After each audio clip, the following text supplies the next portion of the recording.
What's up, YouTube? Welcome back to my channel. And today I'm going to be talking about a variant that I bought. So I picked up this beautiful 1 in 100 Jenny Frison variant of Death the Endless. This is Sandman Universe Nightmare Country #1 by James Tynion IV.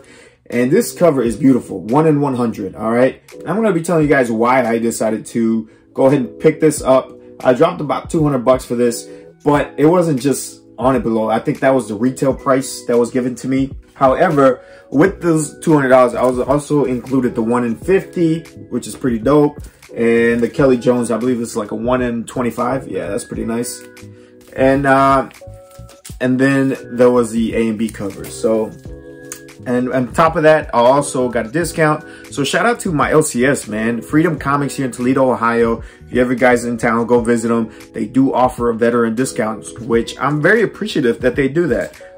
Very awesome people, great people. And I'm very appreciative that they were able to order this for me. About why I decided to go ahead and pick this variant up. Because by far, this was not a decision that was taken lightly. This was not FOMO. It was something that I kind of chewed on and thought about for a little bit, and then went ahead and I decided to go ahead and pull the trigger.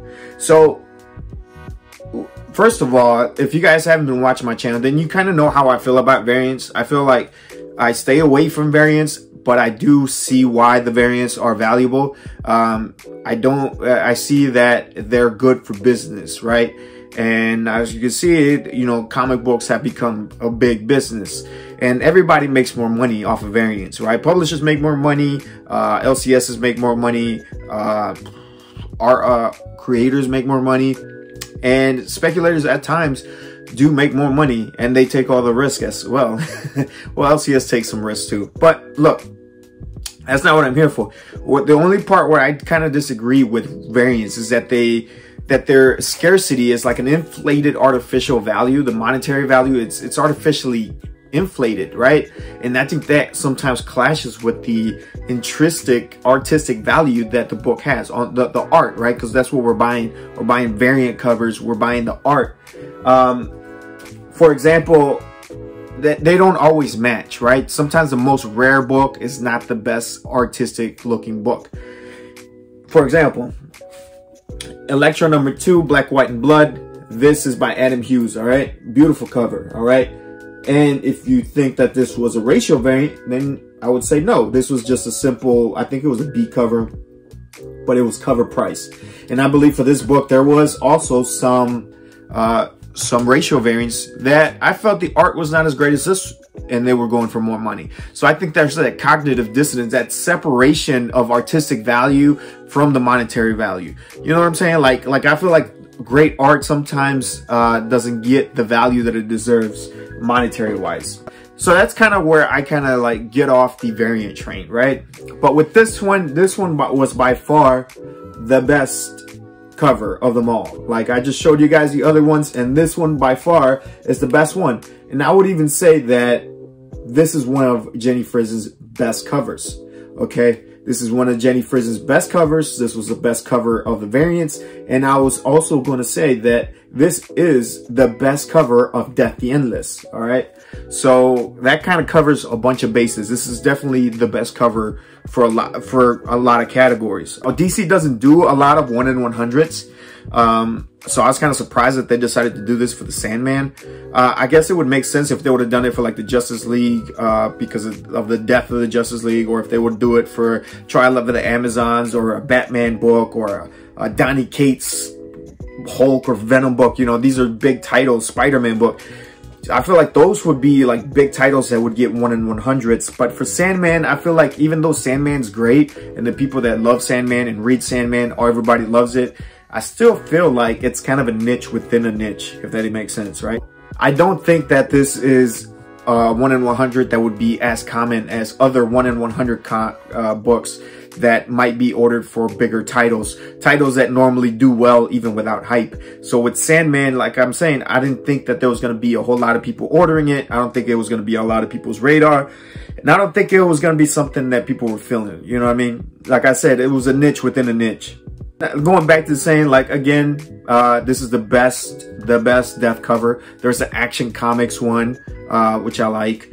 I also like the Vertigo Life Talks About Death, which was a promotional comic about sexual health, and she talks about AIDS, and then she has John Constantine come in with a banana to demonstrate using a condom and stuff. I thought that was, I think that's an awesome cover as well. Not only that, but I also think it's an awesome little collectible, little fun thing about death. And I still think that this Jenny Frison by far is definitely the best cover, okay? Now, I do have to mention this, that there is a Netflix series coming up in, I don't know when, but I think it's Netflix series on the Sandman, right? Now, I'm not speculating on the Sandman. I'm not speculating on death. I'm not speculating on this book. Because like I said, it's too small. It's a niche within a niche. And even with this show, I don't feel, I'm kind of worried about it just because of how they decided to do with the casting. Because if the casting is any indicator that they may not go for the classic look of death. They might be straying away, which wouldn't surprise me because they do that with a lot of Vertigo titles. They did it with Y the Last Man. They did it with Preacher. And I'm going to sidetrack here for a little bit, but like, I don't know, man. Like, they've butchered these shows, man. And I just feel like it's so easy.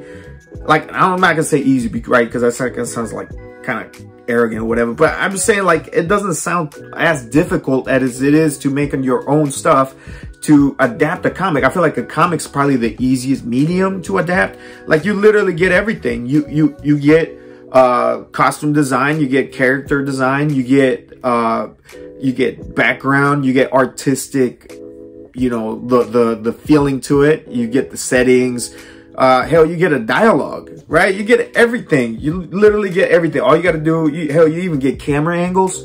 All you got to do is take what you see in the book and adapt it into a film, right? But of course, with Hollywood, there's so much money flying around, I always feel like it's always about greed. Like, I don't know if it's people just like making adjustments so they can put their own mark on it, or thinking they can tell a better story, or whether they're being influenced to whatever. They're trying to influence audiences in a different kind of way. I don't know. Like, I just think, or I don't know if they're just watering down the story because they have this grand plan that they want to stretch this show for like 16 seasons or whatever. I'm like, no, like, just tell the story. Tell the story that was given to you. Try to remain true to it, because if it was one of the best comic book stories, then it might be one of the best movie stories or show stories. And if it takes only a season or two to tell it, then that's it, right? We move on to the next project. Now, if it's very successful, then we can talk about spin-offs, right? Because I'm pretty sure then you can come up with your own stuff and try to do the continuation. And then then we can start exploring the world, you know, according to other people. But that's just me. You know, that's just a detour, how I personally feel. And that's why I'm not speculating on this TV show. I did pick up 2 copies of Sandman, number 8, which is the first appearance of Death the Endless. Again, guys, I'm not speculating. The reason I picked these up earlier is because I kind of knew that even though I didn't think the show was going to be very successful, and I didn't think the show was going to have that much of an impact on the books, I should rather say, I didn't think that, you know, the book is going to rise in prices drastically. But I know how it is out here, man. I know the game, you know, speculators going to speculate. Speckers going to spec, man. So it doesn't take anything for someone to speculate. Even if it's a weak one, people are always reaching for specs or whatever. Speckers are always going to spec, man. And they're always going to put it out there or whatever. And I'm just telling you guys that everyone has the right to do it.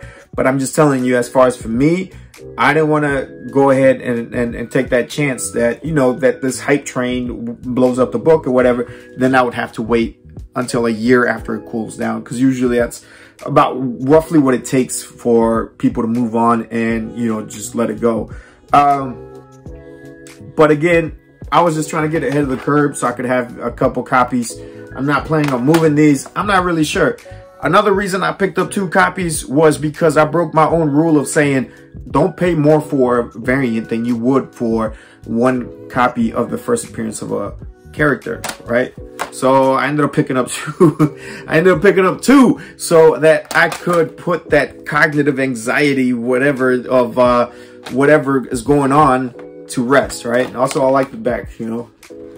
Michael Keaton, baby. That is some of the reasons why I went ahead. Now, on the other side, you got to think about the risk and the bad things, right? So the risk was, one, that they would reprint it, right? Because they did that with the Catwoman one that came out a couple months ago, I think. They reprinted it. They just changed the background, put a trade dress on it. And I feel like that could hurt this one, right? Because it's a beautiful cover. Maybe people just want the cover. They'll just change it to a white background or a gray background and just call it a day, right? Because, you know, money grab, baby. So that could happen. But I also think that this is such a good cover that I feel like it wouldn't look right in the gray, or it wouldn't look right any other way. I feel like if they add anything to this cover, I just feel like it wouldn't be the same. All right, so that's one risk that we're taking here. Another risk would be that, which is less likely, is that they create more death covers, like different death covers. Like, they're like, oh, death is pretty popular after this. This was a hit. And then they start putting out more death covers, which in my opinion, it's a good thing, man. I want more death covers more death of the endless covers, and they just got to keep them coming. That I would be okay with, right? I'll run with that, but I don't think that's going to happen. At least not now. And those were like the only negatives I kind of saw. Another ones that people just kind of forget about it. Maybe people who bought it were just speculating on it, but I really very much doubt that. I feel like a lot of people who were buying it were because they were big Death fans, and there was probably a small group of speculators that went ahead and took that risk, but they probably didn't take it until after the book released. So I feel like safe to say that the book value might stay right there at where it came out the gate, which is around 200 bucks. All right. So, and then if it does fall, I think by the end of next year, like I hear people say, well, what are you going to do if the value of the book falls by next year or whatever? I don't know, man. I mean, I really love this cover, and if the value falls, I guess I'll just buy another one. I guess I'll just buy another one, man, just because I love that cover so much. And but yeah, that's kind of all I gotta say. And I'm about to be out of here, man. And I did pick up this Death the Endless. This is a awesome collection of most of her appearances, so I'll probably be doing a review on that pretty soon. All right, man, thank you guys for rocking with me. See you guys.